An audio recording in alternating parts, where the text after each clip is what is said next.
Hello everyone, मैं हूं दीपक पंत और आप देख रहे हैं आपका अपना यूट्यूब चैनल गुरुजी उत्तराखंडी। दोस्तों, आज की यह वीडियो बहुत दिनों के बाद बन रही है और मुझे आशा है कि आप इस कोरोना महामारी के दौर में अपने घर में स्वस्थ होंगे और जमकर पढ़ाई कर रहे होंगे। दोस्तों, आज की यह वीडियो हमें भेजी है देहरादून में रहने वाली मैडम ने, जिनका नाम है प्रिंसा सेमवाल।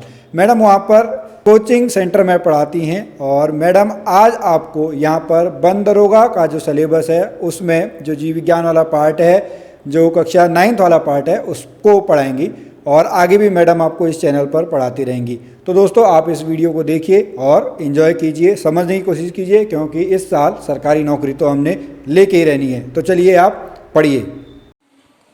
हेलो एवरीवन, आज हम पढ़ेंगे क्लास 9th का बायो का topic fundamental unit of life, that is cell. ये चैप्टर ना केवल 9th class CBSE board CBSE के लिए इम्पॉर्टेंट है, बल्कि जो लोग वन दरोगा के लिए प्रिपरेशन कर रहे हैं उनके लिए भी ये टॉपिक क्या है, बहुत ही इम्पॉर्टेंट है। तो आप इसको एंजॉय कीजिए और जो भी आपके पास डाउट होते हैं आप उसे क्या कीजिए, कमेंट सेक्शन में पूछ सकते हैं। ठीक है, तो let start. Fundamental unit of life, that is cell. अब देखिए, जैसे आपके पास कोई भी घर होता है, ठीक है, कोई भी घर होता है, घर को बनाने के लिए हम क्या करते हैं, एक छोटी सी यूनिट का यूज करते हैं। वो यूनिट क्या होती है आपके पास, आपकी ब्रिक होती है, ईंट होती है। तो जब आप बहुत सारी ईंट को मिलाते हैं तब जाके आपके पास कोई एक रूम बनता है। रूम को मिला के फिर आपका क्या बनता है, पूरा घर बनता है। ऐसे ही कोई भी लिविंग ऑर्गेनिज्म है, अगर कोई भी चीज़ अगर आपकी लिविंग है तो वो लिविंग जो आपके पास स्ट्रक्चर है वो भी क्या होता है, छोटे छोटे पार्टिकल से आप कह लो एक तरीके से मिलके बना होता है। उसी छोटी यूनिट को हम यहाँ पे क्या कहते हैं, सेल।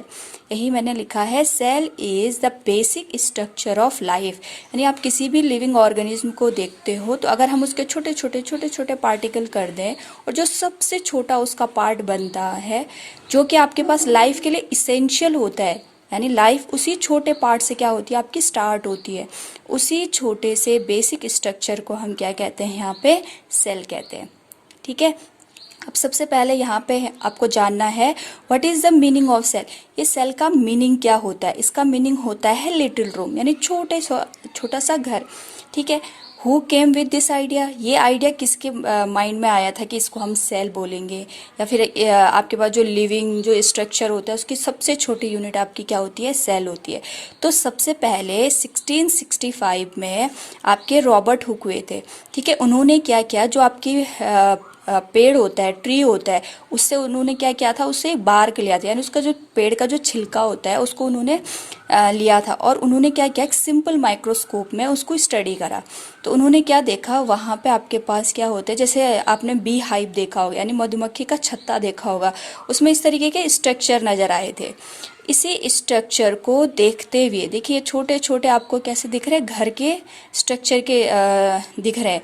तो इसी स्ट्रक्चर को देखते हुए उन्होंने क्या कहा था, इसको सेल कहा था। इसी का मीनिंग होता है आपका लिटिल रूम। ठीक है, तो सबसे पहले जो सेल की डिस्कवरी करी थी वो किसने करी थी, आपके रॉबर्ट हुक ने करी थी। कब करी थी, 1665 में करी थी। लेकिन जो उन्होंने स्टडी करी थी वो कैसे सेल की करी थी, डेड सेल, यानी वो जो सेल था वो आपका क्या था, आपके एक तरीके से मरा हुआ था, उसकी डेथ हो चुकी थी। ठीक है, तो सबसे पहले फिर लिविंग सेल की जो स्टडी करी वो आपकी करी थी 1667 में लियोन हॉक ने। उन्होंने क्या किया, जो पॉन्ड होता है, तालाब होता है, उसमें से उन्होंने कुछ प्लांट लिए और उनसे क्या किया, जो आपके पास एडवांस लेवल के माइक्रोस्कोप होते हैं उनकी हेल्प से सबसे पहले फ्री लिविंग सेल की क्या करी थी, डिस्कवरी करी थी। तो यहाँ से दो क्वेश्चन आपके इंपॉर्टेंट बनते हैं। पहला कि सबसे पहले सेल की डिस्कवरी किसने करी थी, रॉबर्ट हुक ने करी थी। कब करी थी, 1665 में करी थी। और जो उन्होंने सेल की स्टडी करी थी या उसको डिस्कवर करा था वो क्या किया था, उन्होंने डेड सेल की स्टडी करी थी। ठीक है, सेल का मीनिंग आपको समझ में आ गया, इसका मीनिंग होता है लिटिल रूम। अब इसको लिटिल रूम क्यों कहा गया ये भी आपको समझ में आ गया होगा। और 1667 में ल्यूएनहॉक ने सबसे पहले लिविंग सेल की क्या करी थी, डिस्कवरी करी थी। ये दो क्वेश्चन आपके बहुत इंपॉर्टेंट बनते हैं, इनमें आपको बिल्कुल भी कंफ्यूज नहीं होना है। लिविंग सेल की आपकी ल्यूएनहॉक ने करी थी और डेड सेल की जो आपके पास क्या करी थी, डिस्कवरी करी थी, वो रॉबर्ट हुक ने करी थी। आपको अगर जनरल क्वेश्चन पूछा जाए कि हु डिस्कवर्ड दिस सेल, तो आपका आंसर क्या होगा, रॉबर्ट हुक होगा। लेकिन अगर मेंशन किया गया कि लिविंग सेल की किसने करी थी और डेड सेल की, तो आपको रिस्पेक्टिवली ये दो नाम याद रखने, ठीक है। अब देखिए, किसी भी लिविंग ऑर्गेनिज्म के अंदर जो सेल मिलते हैं, जो आपके पास स्ट्रक्चर मिलते हैं, उनके नंबर किसी भी ऑर्गेनिज्म के अंदर कितने हैं, उसके बेसिस पे हम सेल को दो कैटेगरी में डिवाइड करते हैं।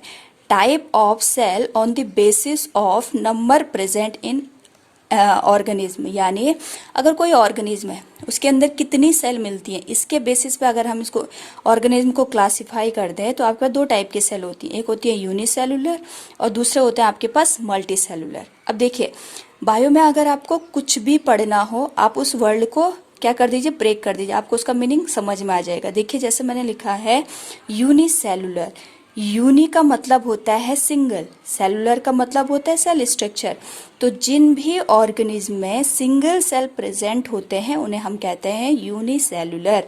जैसे आपके एग्जांपल आता है अमीबा, ठीक है, जो आपके पास सिंगल, या फिर आपने पैरामीशियम, ये सारे के सारे आपके कैसे आते हैं, यूनिसेलुलर।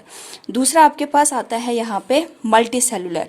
मल्टी का मतलब होता है मेनी, सेलुलर का मतलब होता है सेल स्ट्रक्चर। तो जिन भी ऑर्गेनिज्म में एक से ज़्यादा, यानी जो बहुत सारे सेल को मिला के बनते हैं, उस स्ट्रक्चर को हम कहते हैं मल्टी सेलुलर। जितने भी आपके एनिमल्स हो गए, प्लांट्स हो गए, जो आप डे टू डे लाइफ में देखते हैं, वो सारे के सारे आपके किस में आते हैं, मल्टी सेलुलर ऑर्गेनिज्म में आते हैं, ठीक है। नेक्स्ट हम इसमें देखते हैं आपके पास जो सेल थ्योरी थी। अब देखिए, एनसीईआरटी के अकॉर्डिंग आपको ये समझना है कि सेल थ्योरी किसने दी थी, ये आपके पास सेल थ्योरी होती क्या है। सबसे पहले हमें ये समझ में आ गया कि सेल क्या होता है आपका, एक तरीके से ये बेसिक स्ट्रक्चर है। यानी अगर आपको किसी भी ऑर्गेनिज्म को समझना हो, जैसे इंसान को समझना हो, प्लांट को समझना हो, तो सबसे पहले हम ये देखेंगे उसका सबसे छोटा पार्ट क्या है। तो जैसे आपके पास यहाँ पे एटम का नाम सुना होगा आपने, वो सबसे बेसिक यूनिट होती है, ऐसी हमारे पास सेल होती है।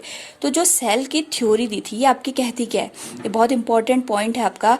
All the plants and animals are composed of cells and that the cell is basic unit of life, ठीक है। तो जो सबसे पहले आपके स्केल्डेन थे और स्वान थे, इन्होंने सबसे पहले ये कहा था कि जो आपके पास प्लांट और एनिमल होते हैं, ये किससे मिलके बने होते हैं, आपके सेल से मिलके बने होते हैं, और ये हमारी लाइफ की क्या होती है, बेसिक यूनिट होती है। ये आपको ध्यान रखना है कि सेल थ्योरी बेसिकली दी किसने दी, ये आपके स्केल्डेन और स्वान, इन दो साइंटिस्ट ने मिलकर आपकी सेल थ्योरी दी थी। इन्होंने क्या कहा था, कोई भी प्लांट हो गया, एनिमल हो गया, उनकी जो बॉडी होती है वो किससे मिलके बनी होती है, सेल से मिलके बनी होती है। और जो सेल है आपके पास यूनिट ऑफ लाइफ है।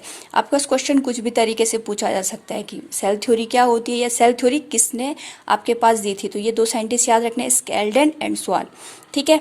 अब दूसरा इसमें ये सेल थ्योरी कहती क्या है, ये बहुत इंपॉर्टेंट पॉइंट है। Second, all cell arise from pre existing cell.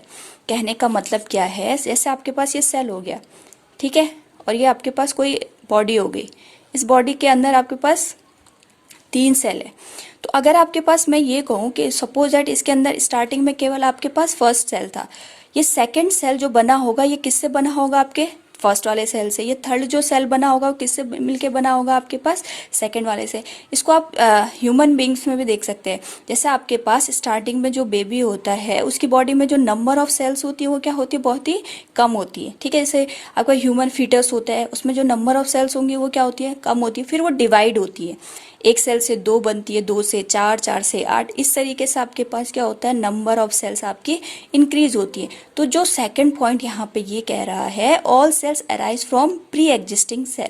जो आपके पास सेल होती हैं वो अपने पहले जो उससे एग्जिस्ट कर रही है उससे ही बनती है, यानी सेल डिवाइड होकर क्या बनाती है, नई सेल बनाती है।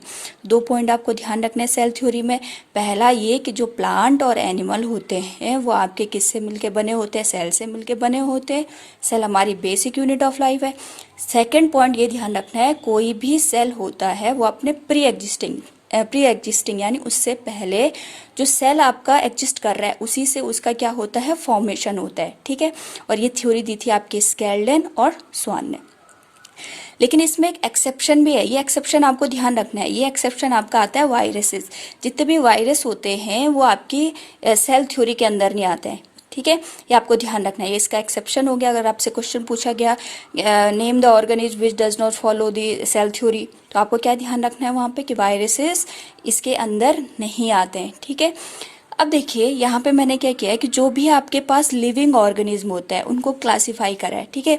फिर हम इसमें क्या समझेंगे, सेल के स्ट्रक्चर को समझेंगे। तो जो भी लिविंग ऑर्गेनिज्म है बेसिकली हम उनको दो कैटेगरी में डिवाइड करते हैं, एक होते हैं नॉन सेलुलर, एक होते हैं सेलुलर, ठीक है। अब देखिए क्लासिफाई करने का मीनिंग क्या हो जाता है कि कोई भी स्टडी करनी हो हमें आसानी हो जाती है कि हमने एक चीज़ के बारे में पढ़ा, बाकी चीज़ें क्या हो जाएंगी, उसी के सिमिलर हो जाएंगी। तो नॉन सेलुलर, सेलुलर आपको ध्यान रखना है, ये लिविंग ऑर्गेनिज्म को दो पार्ट में डिवाइड कर दिया। अब नॉन सेलुलर क्या होते हैं, those organism which do not show characteristic of life until they enter a living body. जैसे आप वायरस के बारे में सोचिए, वायरस को ये कहा जाता है, ये लिविंग और नॉन लिविंग के बीच की क्या है, एक तरीके से चेन होती है, कड़ी होती है, ठीक है। इसमें क्या होता है, जब तक वायरस आप किसी भी लिविंग ऑर्गेनिज्म की बॉडी से बाहर है तब तक वो क्या करेगा, आपका नॉन लिविंग स्टेट में होगा, ठीक है। लेकिन जैसे ही वो किसी ऑर्गेनिज्म के अंदर आ जाता है, उसके अंदर लाइफ की क्या आ जाती है, सारी कैरेक्टरिस्टिक आ जाती है। तो नॉन सेलुलर ऑर्गेनिज्म आपके वो माने जाएंगे वो जब तक वो क्या करें, किसी भी बॉडी के अंदर एंटर ना करें और उनकी क्या ना हो वहाँ पे रिप्रोडक्शन, वो तभी स्टार्ट करेंगे जब वो किसी लिविंग ऑर्गेनिज्म के अंदर क्या करते हैं, एंटर कर लेते हैं। उन ऑर्गेनिज्म को हम क्या कहते हैं, नॉन सेलुलर। इसका अच्छा एग्जाम्पल होता है आपका वायरसेस, ठीक है। नेक्स्ट इसमें आते हैं सेलुलर। अब सेलुलर क्या होते हैं, जो आपके बेसिकली क्या करते हैं, स्टार्टिंग से ही उनके अंदर क्या होती है, लाइफ, सारी की सारी लाइफ की कैरेक्टरिस्टिक एग्जिस्ट करती है, ठीक है। उन्हें हम क्या कहते हैं, सेलुलर ऑर्गेनिज्म। अब सेलुलर ऑर्गेनिज्म को भी हम दो कैटेगरी में यहाँ पे डिवाइड कर लेते हैं। एक होता है आपके पास प्रोकैरियोट्स और दूसरा होता है यूकैरियोट्स। अभी मैंने आपको बताया, जब भी आपको कोई वर्ड मिले आप उसको तोड़ दीजिए, आपको उसका मीनिंग समझ में आ जाएगा। प्रो का मतलब होता है प्रिमिटिव, प्रिमिटिव का मतलब होता है ओल्ड, पुराना, ठीक है। और कैरियोट्स का मतलब होता है सेल। तो जितने भी सेल आपके पुराने हैं, मतलब जो स्टार्टिंग में जब लाइफ बननी स्टार्ट हुई थी उस टाइम से ही एग्जिस्ट करते हैं, उन्हें हम कहते हैं यहाँ पे प्रोकैरियोट्स, ठीक है। और यूकैरियोट्स का मतलब होता है, यू का मतलब होता है यहाँ पे न्यू, ठीक है। यू का मतलब क्या होता है यहाँ पे, न्यू। कैरियोट्स का मतलब क्या होता है आपके पास, सेल। जो भी नई सेल बनी, यानी जो भी कॉम्प्लेक्स आपके पास बॉडीज आज के टाइम पे एग्जिस्ट करती है, जैसे एनिमल, प्लांट, उन सब की बॉडी को, उन सब के सेल बॉडी जिन भी सेल से मिलके बनी होती हैं उन्हें हम कहते हैं यूकैरियोट्स। प्रोकैरियोट्स जो स्टार्टिंग में आपकी एग्जिस्ट करती थी, जब लाइफ बननी स्टार्ट हुई थी, धीरे धीरे उनमें क्या होता गया, इवोल्यूशन होता गया, वो क्या करती रही, विकास करती रही, और उनमें नई नई चेंजेस आने के बाद आपकी नई सेल बनी। नई सेल्स को हम कहते हैं यूकैरियोट्स, और जो पुरानी सेल एग्जिस्ट करती हैं उन्हें हम कहते हैं प्रोकैरियोट्स। इसको हम डिटेल में तब जानेंगे जब हम पूरे सेल की स्ट्रक्चर की, उसके ऑर्गेनेल या सेल कैसे दिखता है, प्लांट में कैसे दिखता है, एनिमल में कैसे दिखता है, उसकी स्टडी कर लेंगे, ठीक है। आज के लिए बस आपको इतना ही समझना है। नेक्स्ट पार्ट में मैं क्या करूँगी, इसके स्ट्रक्चर, इसके साइज, वॉल्यूम के बारे में हम क्या करेंगे, डिस्कस करेंगे। Thank you.